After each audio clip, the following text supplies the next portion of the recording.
The old man on the corner was just a retired cop, an easy target for the neighborhood's young thieves.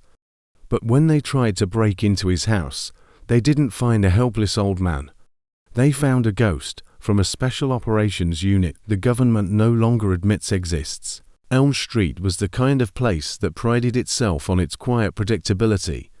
Manicured lawns, freshly painted fences, and the distant, happy shouts of children playing in the afternoon sun. On this street, every house had a story, but none was more silent than the small, immaculately kept bungalow on the corner.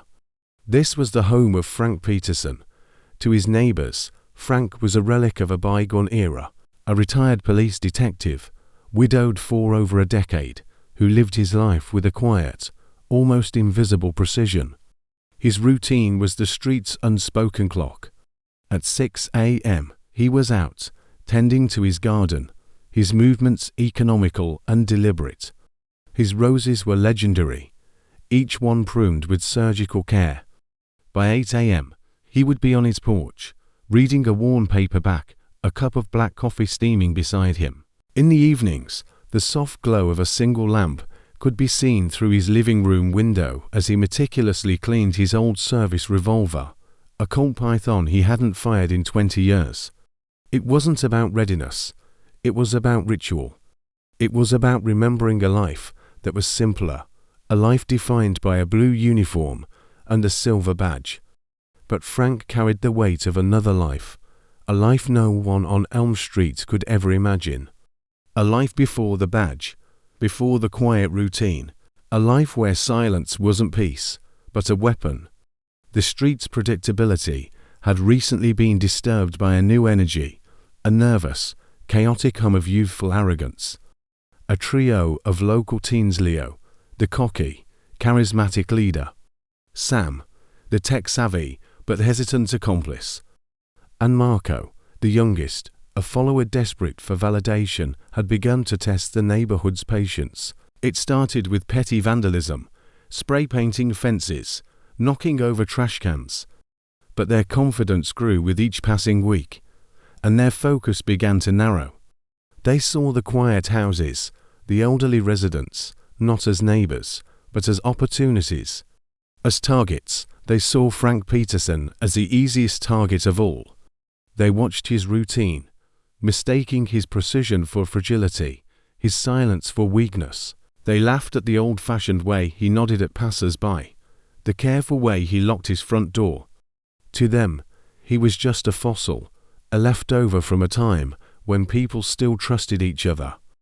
One afternoon, Officer Kate Miller, young, idealistic, and new to the community policing beat, stopped her patrol car in front of Frank's house. She made a point to check on the elderly residents, especially the retired officers. She found Frank on his porch, just as the teens saw him every day.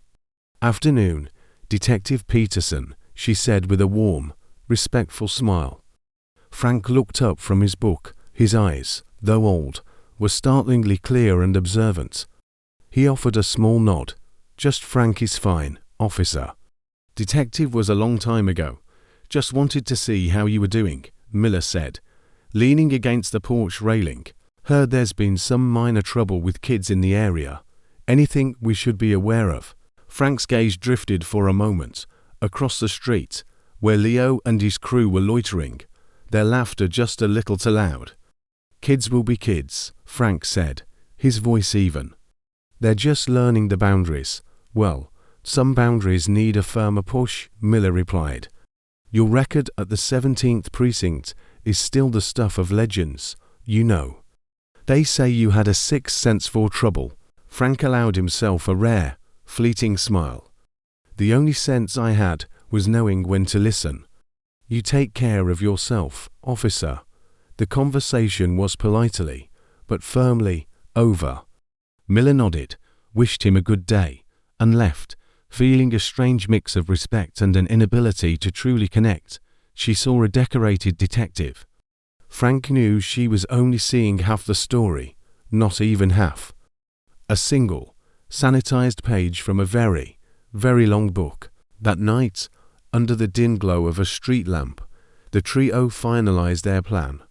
They sat in Leo's beat-up sedan, the bass from the stereo a low, vibrating hum. "It's perfect," Leo said, looking at Frank's house, the old cop. "He's probably got war medals, cash, maybe some old guns in there. He's asleep by 9:30 every night." "Sam, you handled the camera." Sam nodded, holding up his phone. "His security system is a joke. It's an old Wi-Fi camera from 10 years ago. I looped the feed. It'll just show an empty porch for the next hour. We go in through the back window. It's an old lock. I can pop it in 10 seconds. What if he wakes up?" Marco asked, his voice betraying his nerves. Leo sneered. "What's he gonna do? Yell at us? He's like 80 years old. We'll be in and out before he can find his dentures. This is it. Our first real score." They waited until 1 a.m. The street was dead silent, the houses dark. They moved like clumsy shadows, creeping into Frank's backyard. Sam worked on the window lock, which gave way with a soft click, just as he'd predicted. One by one, they slipped inside, their sneakers silent on the linoleum of the kitchen floor. The house was dark, but their eyes adjusted, revealing a space that was unnervingly clean, obsessively orderly. Everything had its place. There was no clutter, no dust. It felt less like a home and more like a barracks. They moved into the living room, their small flashlights cutting through the darkness. They saw the worn armchair, the single coffee cup on a coaster, the bookshelf with its neatly arranged paperbacks, and then, as Marco's light panned across the room, it fell upon the empty armchair. It was no longer empty. Frank was sitting there. He wasn't asleep. He was wide awake, his hands resting calmly on the armrests. He wasn't looking at them. He was looking straight ahead, into the darkness, as if he had been waiting for them all along. Before any of them could react, before a single word could be spoken, the entire house plunged into absolute blackness. A heavy thunk echoed from the basement. Frank had cut the main power. The boys' flashlights, now the only source of light, flickered wildly in their trembling hands. "What was that?" Marco whispered, his voice cracking. "He's in here with us," Sam hissed. Leo, trying to regain his composure, pointed his light back at the armchair. It was empty again. Frank was gone. He had vanished into the pitch-black silence of his own home. A cold, professional silence that was suddenly more terrifying than any alarm or shout could ever be. The air grew heavy, thick with a tension they had never known. They were no longer hunters, they were the prey. The darkness in the house was absolute, a disorienting void that swallowed sound and light. The three teens stood frozen in the living room, their small flashlight beams dancing frantically, creating more moving shadows than they illuminated. The house, which had felt small and old from the outside, now seemed vast and labyrinthine. Every creak of the floorboards, every rustle of the curtains from the open window, sounded like a direct threat. "Frank, Mr. Peterson," Leo called out, his voice a mix of false bravado and genuine fear. "We know you're in here. This can be easy, old man." The only reply was the sound of a door softly clicking shut somewhere down the hallway. "He's trapping us in," Sam whispered, his technical confidence completely gone. "We need to get out. Now." They turned to run back towards the kitchen, but their path was blocked. A heavy wooden dining chair, which hadn't been there moments before, now stood in the middle of the doorway. It was a simple, impossible act. No one could have moved that quietly. Panic began to set in. They were separated. Marco, the youngest, was near the hallway. Leo and Sam were closer to the front of the house. "Stick together," Leo ordered, but it was too late. From the end of the hallway, where Marco stood trembling, came a soft, almost gentle sound, a whisper. "You're in the wrong house, son," Marco screamed and swung his flashlight towards the voice. The beam caught nothing but an empty corridor. But when he swung it back, a shadow detached itself from the deeper shadows of a doorway. Before Marco could even process the movement, a hand shot out, not grabbing him, but striking his wrist with sharp, precise force. The flashlight clattered to the floor. Another swift, silent movement, and Marco was on the ground, his arms pinned behind him, a zip tie pulled tight around his wrists with practiced efficiency. He didn't even see the face of his attacker. It was just a presence, a force of absolute control in the darkness. Hearing the scream, Leo and Sam panicked. Marco. Leo yelled, starting towards the hallway. He took 2 steps before a floorboard directly in front of him groaned loudly. He froze. It wasn't a random creak. It was a warning, a sound made on purpose to control his movement. "He's playing with us," Sam stuttered, backing away towards the front door. "I'm out of here." Sam fumbled for the doorknob, his hands slick with sweat. He found the deadbolt and turned it. As he pulled the door open, he felt a brief moment of relief, seeing the faint glow of the street lamp outside. He took 1 step onto the porch and the figure dropped from the small awning above, landing as silently as a cat. Sam had no time to yell. A hand clamped over his mouth. Another arm wrapped around his chest, and his own momentum was used against him. He was spun around and pulled back inside the house, the door clicking shut behind him. The takedown was brutally efficient, a blur of motion that was over in seconds. Like Marco, he found himself on the floor, his hands bound. He had only caught a glimpse of his assailant, an old man, yes, but one who moved with the fluid, deadly grace of a panther. Now, only Leo was left. He stood in the center of the living room, his flashlight beam cutting a frantic circle in the suffocating darkness. He was alone. The silence was absolute. He was a predator who had stumbled into the den of an apex predator. "All right, I get it. You win," Leo shouted, his voice echoing in the still house. "We're just kids. We'll leave." A calm voice came from the armchair, the one he'd first seen Frank in. It was as if he'd been there the whole time. "You'll leave when I say you can leave." The main lights flickered on. The sudden brightness was blinding. Leo blinked, his eyes adjusting. Frank was sitting in the armchair, exactly as they had first found him. He was holding a small remote in his hand, a custom device wired to the circuit breaker. On the floor, a few feet away, lay Marco and Sam, tied up but unharmed. Frank stood up.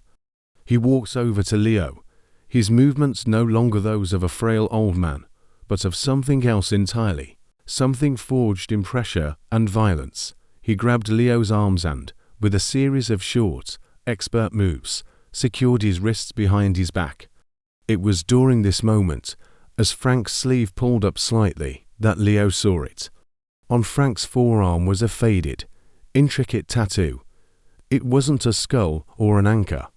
It was a spectral, hooded figure holding a shattered chain, an insignia Leo had never seen before. It wasn't a military symbol he recognized from any official source. It was something else, something from the shadows. Frank picked up his phone from the side table and dialed 911.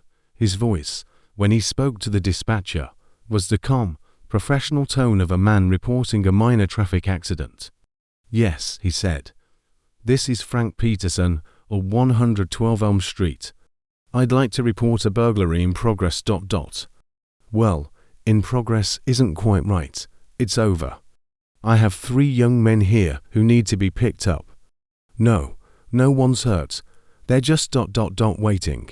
He hung up the phone and looked at the 3 boys on his floor, his expression unreadable. The ghost had come home.